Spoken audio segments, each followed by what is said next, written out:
حضرت ابوبکر صدیق امیر المومنین ہے، پیاس لگی تو پانی مانگا،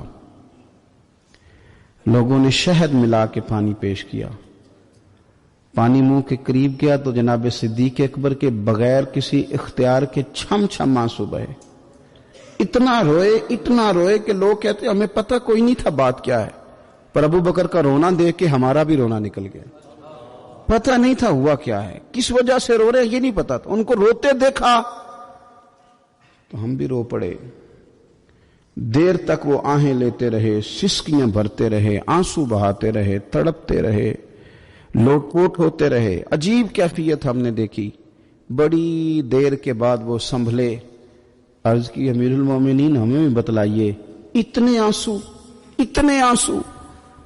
جناب صدیق اکبر رضی اللہ تعالیٰ عنہ فرمانے لگے میں ایک دن حضور کی بارگاہ میں حاضر تھا تو نبی کریم علیہ السلام کسی چیز کو فرما رہے تھے، ہٹ جا مجھ سے دور ہو جا، مجھ سے دور ہو جا، مجھ سے دور ہو جا۔ تو فرماتے ہیں میں نے بعد میں عرض کی حضور آپ کس چیز کو ہٹا رہے تھے؟ تو حضور فرمانے لگے میرے پاس دنیا آئی تھی تو میں نے اسے کہا تو مجھ سے دور ہو جا، میرے قریب نہ، دور ہو جا۔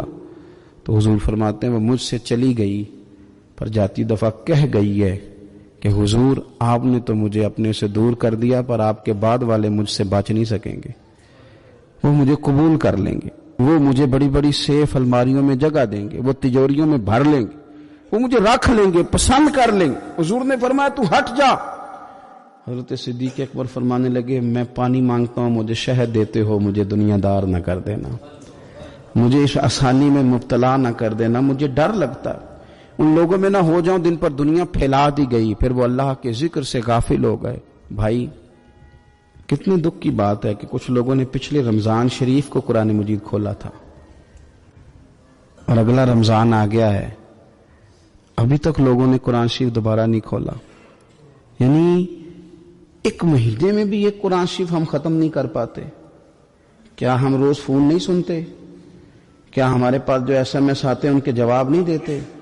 کیا ہم اپنی مرضی سے اپنی طبیعت کے مطابق نیند پوری نہیں کرتے؟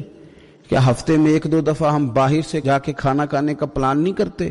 سارے کام ہم کر رہے ہیں، ٹائم نکل رہا ہے، دوستوں کے ساتھ ملاقاتیں ہو رہی ہیں، خوش گپیاں جاری، تو کیا وجہ ہے قرآن پاک ہمارا مہینے میں 1 دفعہ ختم کیوں نہیں ہوتا؟ درود پاک کی مجالس ہم قائم کیوں نہیں کرتے؟ ہم کیوں نہیں اپنے آپ کو تھوڑا سا وقت دیتے؟